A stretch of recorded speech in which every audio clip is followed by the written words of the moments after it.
잠언의 말씀은 하나님의 질서 속에서 바른 인생이란 무엇인가를 가르치는 책입니다.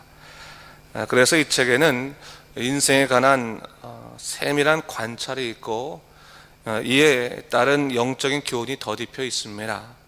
잠언의 말씀은 특별히 지혜로운 자와 미련한 자의 대비를 통해서 하나님을 믿는 자들이 얻을 수 있는 인생의 축복이 무엇인가를 우리에게 가르쳐주고 있는데, 이를 통해서 우리에게 깨닫게 하는 것이 뭡니까? 인간은 결코 자기 혼자만의 노력으로 잘 살 수 없다. 전능하신 하나님을 알고 그분을 믿고 그분의 뜻에 따라 사는 것이 잘 사는 것이다, 온전하게 사는 것이다 라고 하는 것을 가르쳐주고 있습니다. 매사에 살아계신 하나님을 인정하고 그분의 뜻대로 사는 것이 성공의 길임을 잊지 마시기 바랍니다. 그러기 위해서 세속적인 가치관으로부터 우리가 자유할 필요가 있습니다. 오늘 본문은 그러한 차원에서 우리에게 좋은 교훈을 주고 있는데, 오늘 본문의 말씀은 가난에 관한 잠언의 말씀이 주로 기록되어 있죠. 기타 잠언들이 있지만 이 가난에 관한 주제가 주요 주제인데, 관찰과 교훈이란 측면에서 이 두 가지 차원에서 기록되어 있는 것을 볼 수 있습니다. 바로 이 가난한 자들이 겪고 있는 사회적인 소외를 바라보면서 가난의 현실이 얼마나 그들의 삶에 고통스러운 일들을 경험케 하는가, 이것을 관찰이라는 방법을 통해서 기록하고 있습니다. 또 한 가지는 가난함에도 불구하고 어떻게 사는 것이 바른 삶인가, 또 가난한 자들을 어떻게 대하는 것이 하나님이 기뻐하시는 삶을 살아가는 것인가를 교훈이라는 차원에서 기록하고 있는 것을 볼 수 있습니다. 잠언 기자가 보니까요, 이 사회가 어떤 사회냐, 가난한 자들이 얼마나 멸시를 당하는가, 참이 매정한 사회다라고 하는 것을 보게 됐습니다. 4절의 말씀을 통해서 볼 수 있는 것처럼 재물이 있을 때는 친구들이 그 주위에 많이 있습니다. 근데 가난하게 되니까 친구가 다 사라집니다. 이런 과정 중에서 어떤 가난한 자들은 거짓 증인들로 인해서 고통을 또 경험했던 것으로 보입니다. 7절 말씀을 보게 되면 가난한 자들이 그들의 형제에게도 미움을 받거든 하물며 친구에게는 멀리함을 받지 않겠는가 라고 말하면서, 이처럼 이 사회가 가난한 자에게 긍휼이 없구나, 참 매정한 모습이 이렇게 많이 있구나 라고 하는 것을 이 관찰이라는 방법을 통해서 잠언 기자가 기록하고 있는 것입니다. 그러다 보니까 이 사람들의 마음이 어떻겠습니까? 마음에 분노가 있고 원망이 있지 않겠습니까? 오늘 본문 3절 말씀을 보니까 사람이 미련함으로 자기 길을 굽게 하고 마음으로 여호와를 원망하니라 라고 말하고 있어요. 어떤 사람들은 보니까 스스로 잘못해서 그 인생길을 굽게 만들고 나서 어떻게 합니까? 그 실패를 하나님을 탓한다. 그래서 하나님께 원망하고 그 운명을 탓하는 자들이 있다. 이러한 자들은 미련한 자다라고 하는 것을 얘기하고 있는 것이죠. 잠언 기자는요, 가난을 탓하지 않습니다. 가난을 하나의 현상으로 보고 있습니다. 단지 가난한 상황 속에서 지혜로운 사람은 어떻게 행동하는 것이 바람직한 것인가를 얘기하고 있어요. 그러니까 이 사회는 가난을 탓하죠. 가난한 사람들을 탓하고 그들을 무시하고 그들에게 매정하게 대하고 하는데, 이 잠언 기자는 가난을 탓하지 않습니다. 가난할 수 있다는 겁니다. 근데 이 가난의 삶 속에 우리가 처하게 됐을 때 어떻게 살아가는 것이 마땅한 삶이냐, 본문 1절과 2절에서 이렇게 말하고 있는데, 제가 읽어보겠습니다. 가난하여도 성실하게 행하는 자는 입술이 패역하고 미련한 자보다 나으니라. 지식 없는 소원은 선하지 못하고 발이 급한 사람은 잘못 가느니라. 자, 살아가면서 가난할 수 있는데, 가난한 것 자체보다 더 문제가 있는 것은 뭐냐? 가난할 때 그 입술로 패역한 말을 하고 마음이 가는 대로 행동하고 또 발이 급한 사람, 그래서 빨리 결정해서 자기의 운명을 결정하는 그런 모습들, 그것이야말로 뭐예요? 잘못된 삶이고 미련한 삶이다 라고 하는 것을 얘기하고 있는 겁니다. 그러면서 가난할지라도 어떻게 사는 것이 바람직한 것이냐? 성실하게 행하는 것이다 라고 하는 것을 얘기하고 있습니다. 여기서 성실하다고 하는 것은 단순하게 열심히 일한다라고 하는 것만을 얘기하는 것은 아닙니다. 성실하다고 하는 것은 뭡니까? 분명한 인생의 목적이 있을 때, 방향이 있을 때 할 수 있는 것이 성실함이거든요. 방향을 잃어버리면 사람이 성실하지 않습니다. 근데 방향이 있으니까, 목적이 있으니까 성실할 수 있는 거예요. 그리고 인생의 목적이 어디에 담겨져 있느냐? 8절 말씀과 이어지는 건데, 8절 말씀은 이렇게 나와 있죠. 지혜를 얻는 자는 자기 영혼을 사랑하고 명철을 얻는 자는, 명철을 지키는 자는 복을 얻느니라 라고 얘기하고 있어요.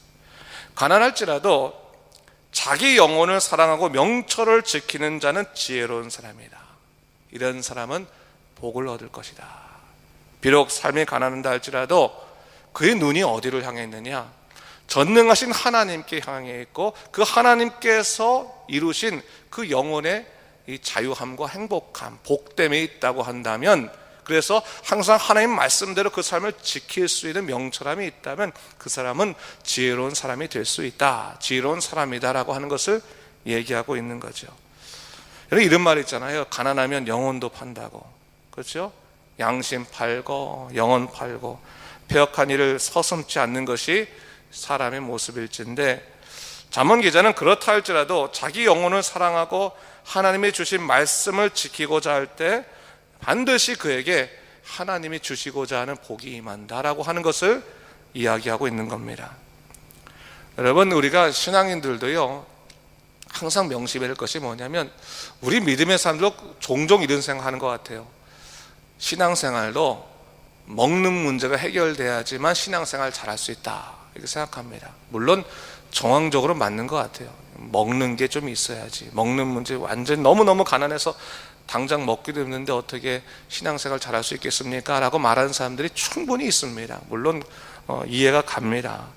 근데 여러분, 오늘 본문의 말씀은 그걸 뒤집는 말씀이라고 볼 수 있는 거예요. 사실은 사단이요, 광야에서 금식하시면서 줄이신 예수 그리스도를 유혹하러 갈 때 제일 먼저 간 것이 뭡니까? 이 먹는 문제, 육신의 문제를 갖고 가지 않았습니까? 그러면서 이 돌을 갖고 떡을 만들어 먹으라 라고 얘기했습니다. 그때 주님께서 말씀하지 않으셨습니까?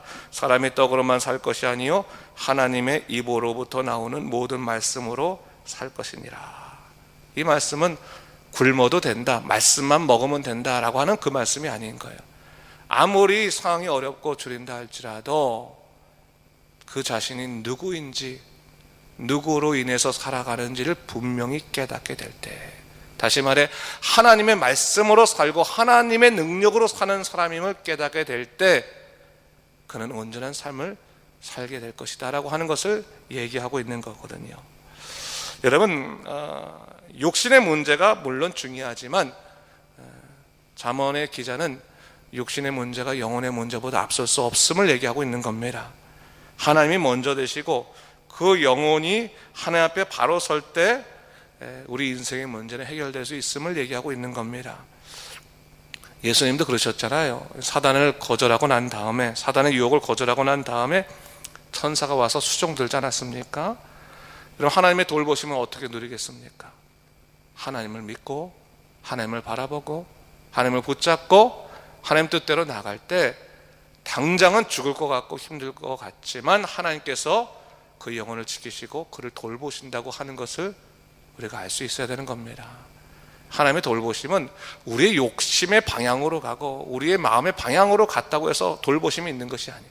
하나님을 바라보고 끝까지 하나님을 붙잡으려고 했을 때 하나님의 돌보심이 있다고 하는 것을 우리가 잊지 말아야겠습니다. 오늘날 우리도 마찬가지죠. 인생의 주인이 하나님이신데 사실 우리 눈에 보이지 않는다고 해서 계시지 않는 것 아니지 않습니까? 당장의 문제가 눈에 아무리 크게 보인다 할지라도 하나님보다 크시지는 않습니다.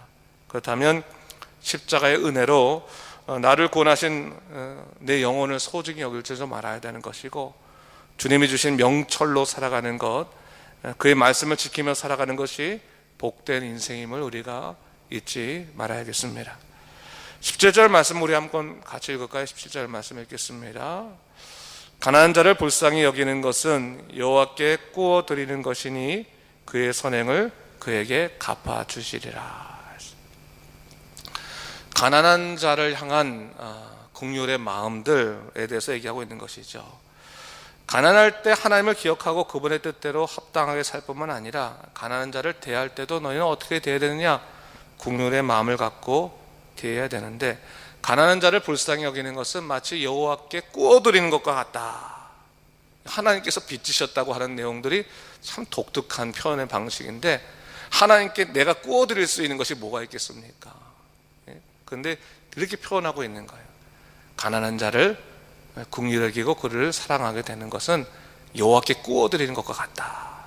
나중에 너희 선행을 하나님께서 갚아주실 것이다 라고 한다고 하는 것은, 하나님께서 이 땅의 주인이라는 것을 얘기하시는 거죠. 우리가 어떤 삶을 살아갑니까? 청지기의 삶, 대행자의 삶을 살아가고 있는 거니까, 하나님께서 가난하고 고통받는 자를 사랑하시는 것처럼 너희가 그 가난한 자를 사랑하게 되면 하나님이 너에게 보답해 주실 것이다 라고 하는 것을 잠언의 기자가 이야기함을 통해서 매 순간 하나님이 하시려고 하는 선한 일을 네가 동참하고 함께 하도록 하라 라고 하는 것을 우리에게 권고하고 있는 것입니다. 아울러 오늘 본문에 드러난 몇 가지 교훈들이 있죠. 슬기로운 아들이나 슬기로운 아내, 또 왕에 대한 교훈도 있는데 모든 것이 다 하나로 통합니다. 뭡니까? 이 세상을 주관하시는 것이 하나님이시고, 하나님의 주권 안에서 하나님의 축복이 임한다라고 하는 것을 얘기하고 있는 것입니다. 항상 우리가 이 말씀을 보면서 분명히 생각할 것, 하나님께서 오늘도 당신의 주권으로 오늘 우리 하루를 붙잡아 주시옵소서.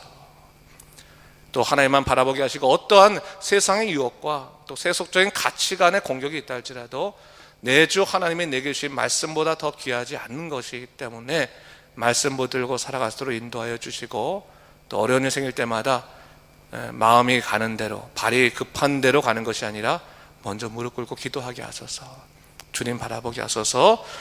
항상 생각하면서 영적으로 바로 서서 믿음으로 살아가는 여러분 되시기를 주님의 이름으로 축원합니다. 기도하겠습니다. 주님 감사합니다. 오늘 본문의 말씀을 통해서 이 잠언 기자가 인생을 살아가는 또한 바른 방법에 관해서 이야기하고 있습니다. 비록 삶이 가난하다 할지라도 하나님이 함께 하시는 것 자체가 얼마나 귀한 삶입니까? 주여, 우리가 삶을 살아갈 때 오직 주님의 은혜를 바라보게 하시고 주의 말씀에 힘입어 살아갈 수 있는 믿음의 사람이 될 수 있도록 인도하여 주시옵소서. 감사드리며 이 모든 말씀 우리 주 예수 그리스도 이름으로 간절히 기도드립니다. 아멘.